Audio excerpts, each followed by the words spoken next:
Rise.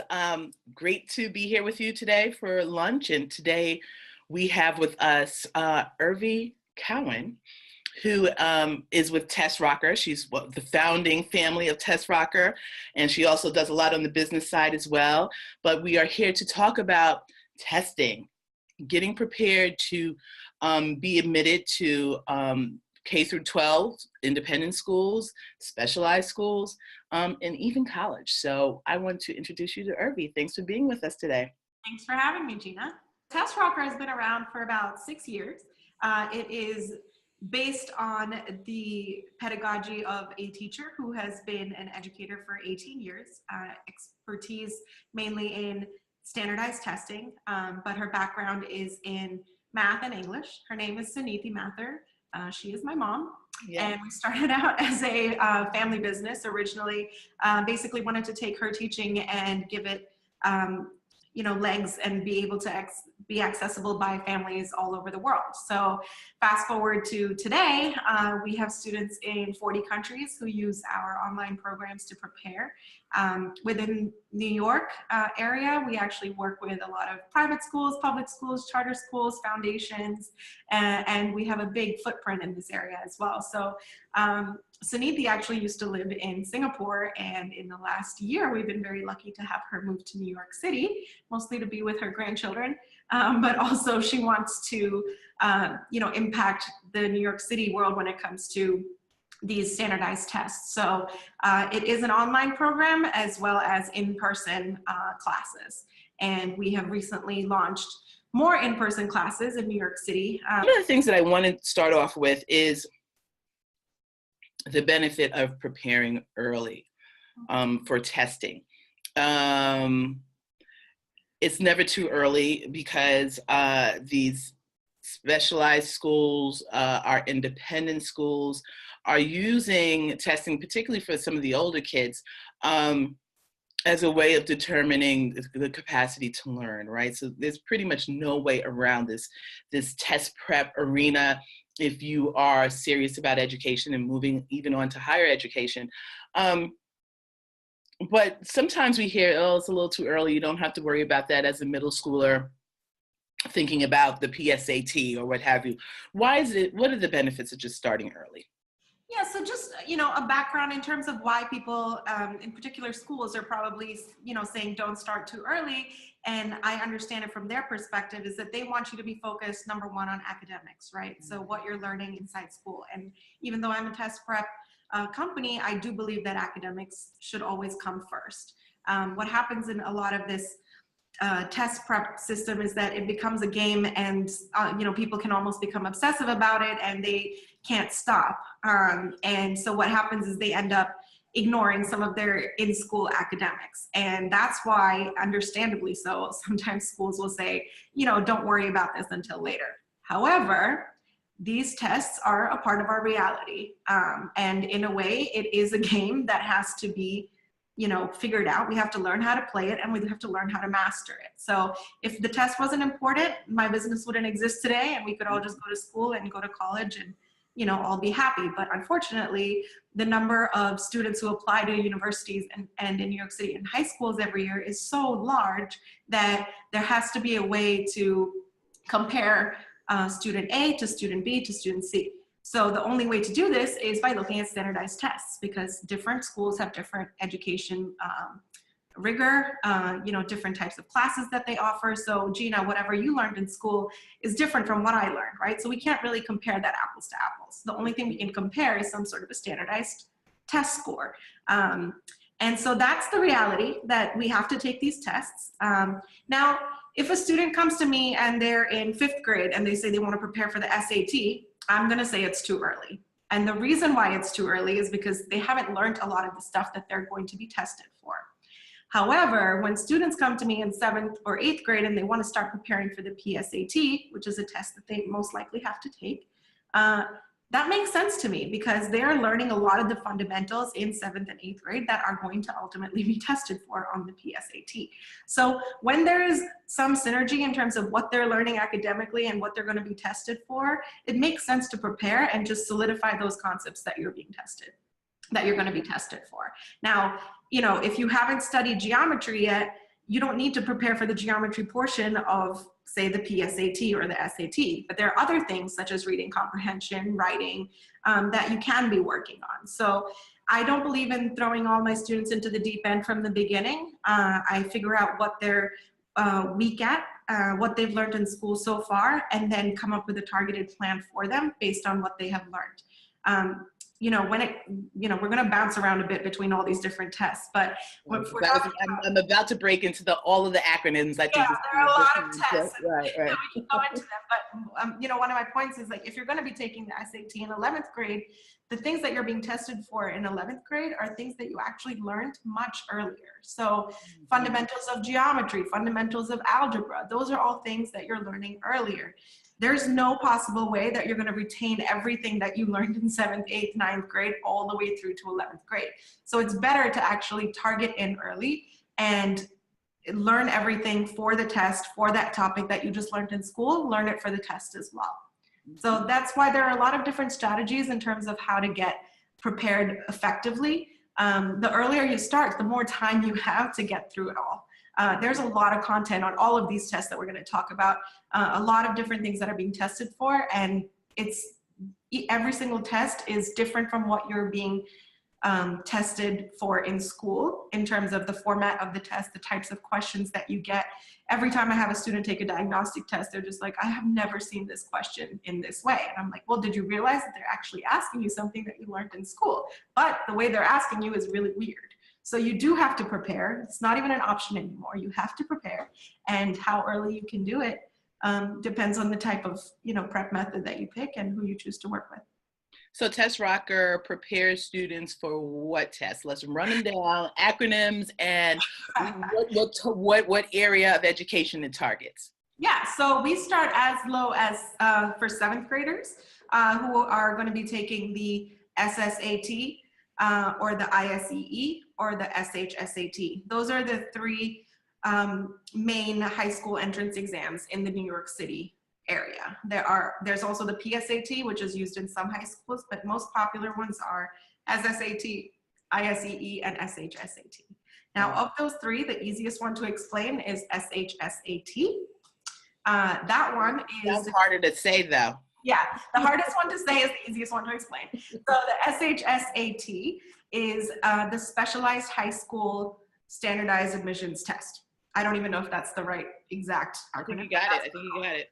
So there are about 7 or 8 specialized high schools in New York City that are public schools, but you need to test into them to be able to go there. And the way it works is you take the test and they just compare how you did against every other student. Whoever scores the very highest gets their first pick of the standardized high school, of their options that they might have picked between the 8. Whoever scored the next highest gets the next choice, et cetera, et cetera. So basically, if you're not scoring within, you know, the top 500 or so, you're probably not getting into one of the specialized high schools, definitely not the one of your choice. So it's a game, you gotta get to the top, and there's a way to get there that you might not realize, but there's a way. Now the other 2 tests are ISEE, which is the Independent School Entrance Exam, and the SSAT, which is another independent school entrance exam, basically. And which one is the one you need to take is something we talk about in our consultations, which we'll get to in a little bit. But every student ends up, you know, maybe taking more than one of these tests, which is why it's even more important to be organized and plan ahead. So those are the 3 high school entrance exams that we prepare students for. And then we prepare students for the PSAT, which is a test that you take in 8th grade, 9th grade, 10th grade, depending on what's offered in your school, but you definitely take it in 11th grade to qualify for national merit scholarships, you know, African-American scholarships that are offered, national Hispanic scholarships that are offered. So that's a test that you will ultimately take in 11th grade for sure. And that's the one that'll count. But there are tests along the way that a lot of schools make their students take.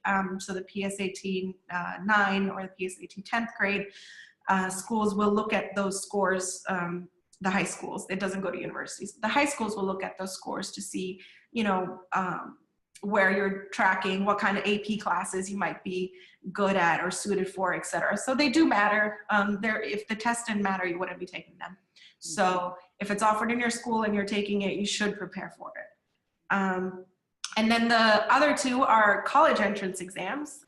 So SAT and ACT, both equally accepted by all universities in the United States. It's just about which test is right for you, which is something we work with our students to figure out, because it's really a behavioral difference between the two tests. So we analyze each student and figure out which test is right for them. But what does that parent student look like that comes to TestRocker for that one-on-one consultation? So the one thing about RIISE families is, first of all, I've had so much fun with my RIISE families. They're all amazing. Awesome. I love the families. One thing I will say about the RIISE families is that their children are superstars and they're high achievers. They are committed to a lot of different activities. They are very, very strong in terms of the types of applicants that universities ultimately are going to look for and high schools look for. The disadvantage for such families is that they are limited in their time. They don't have endless time to prepare for tests, etc. So the families that I'm meeting with, what I'm doing for them is explaining to them the importance of these tests, which they understand, and trying to help them figure out how to navigate this process while managing all of the other things that they're involved in, right? So time is finite. I wish we all had more. I wish I had 30 hours in a day.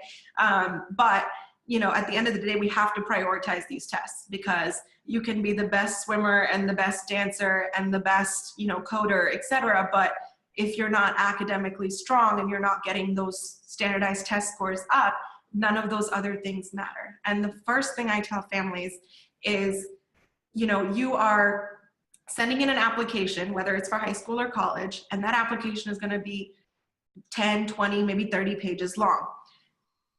The things that are on the first page are basically, think of it as your information, your name, your contact information, and your standardized test scores and your GPA. Those things are just the very cover of your book. The rest of it is what matters in terms of who you are as a person, what type of candidate you are, and you want people who are reading your application to turn the page and read on about you. So a low score could be the reason, you know, you don't get into one of these schools. A really high score is not going to be the only reason you get in. There's so much more to you as an applicant. So I really encourage people to prioritize this test. And I understand you might be involved in 10 different camps this summer, but how are we going to fit your preparation for whichever test it is that you're taking in? And I work with families on all of that. I think that they're very knowledgeable in terms of the importance of the tests. But where I'm able to help all the families is in figuring out which tests they're taking, when we're taking these tests, what the differences are, how I can get them prepared for more than one test in one go. We're one of the only test prep companies that can prepare you for SSAT, ISEE, and SHSAT in one shot. So these are all things that, you know, and questions that I help with are even just in terms of their college application process. So even if they're in 9th grade, talking about everything that's going to go into that college application process. If they're in 7th grade, everything that's going to go into the high school admissions process. So I'm just a resource, anything that I can do to help them. And the thing that I will say about preparation is it doesn't have to be endless, and it doesn't have to be all summer, and it doesn't have to be all year. I believe, even though I'm a test prep company, test prep is finite, because you need to be studying the things that you are weak at. You don't need to be studying every week for 8 hours for an extended period of time. As long as you're targeted and you are spending your time efficiently, all you really need is about 20 to 30 hours total to prepare for the younger tests, which are the ISEE, SSAT, or SHSAT. And if you're preparing for SAT or ACT, all you need is 40 to 50 hours. And so the earlier you start, the more we can spread that time out. So it's about being targeted and efficient. You know, I've had students who have taken, most recently I had a student who took 64 full-length practice tests before she came to us. And she said, my score isn't going up. And I was like, okay, I can't even do the math right now, but 64 times 4 hours of your life every time you took. Yeah, that's not attractive. No, you spent a lot of time, and I appreciate that you worked hard and spent that time, but your score's not going up because you're not targeting your prep. You could have spent just 50 hours total. As long as you were targeted, that's all you need. So when I meet RIISE families and they're telling me I'm involved in so many things, I'm like, great, all we need is 27 hours to get you prepared, and we're there. So that's my commentary on that. Now, families who want to spend hundreds of hours, that's up to them, but I would like to see the data to see, you know, how much did the score really go up? I don't think it will beyond a certain point. So that's that. Now, in terms of the one-on-one consultations, what happens is there's a link, which I'm sure you'll share with the right at the bottom of this post. Yeah. So you go to that link, it's an Eventbrite link, and what happens is you sign up for a time that works for you. I do set up my availabilities on weekends because I know that's when families are available. What we do before the one-on-one consultation is I have your child take a diagnostic test digitally, and then I analyze, well, not me, but my team analyzes all of the reports and decides what that study plan is for your child. So what the strengths are, what the weaknesses are, and how we're going to help your child improve his or her score. Once we meet in person, I go over that report with you. I answer any questions you have about the application process, whether it's for high school or college. I give you my own personal experiences as well as tips and you know, things that you can be doing even as a 9th grader or 8th grader to get ahead in that college application process. So basically, whatever you need, any questions that you come with, I answer those. I give you a plan of action in terms of our classes. I tell you what we have going on. And then there's a special discount for RIISE of $150, which is only for RIISE. So yeah, and then if you choose to sign up for the class, that's great. If you choose not to, you still get that plan of action to walk away with, and any resources that I have, I will continue to share those with you guys. We're just inviting folks to take advantage of that one-on-one consultation with Urvi and TestRocker, particularly if you're in the New York City area. Now, you know, we extend outside of New York City as well, so you're going to have to figure that out. You might get a call from somebody in Georgia. That's fine. We do everything virtually as well. Exactly. Okay, so don't hesitate if you live outside of the New York area. Yeah, I mean, it's, we're, like I said, we have students in 40 countries, right? But Urvi, thank you so much for taking a moment. Well, first of all, again, thank you for the platform that is TestRocker. It's phenomenal. Thank you and your family for just putting your energies and resources and talents and expertise together. RIISE, thank you for joining in today for Lunch with Gina and Urvi, and we'll connect soon, and information about TestRocker and signing up for your one-on-one consultation will be below. Okay, thank you so much, Urvi. Thank you. Have a great day.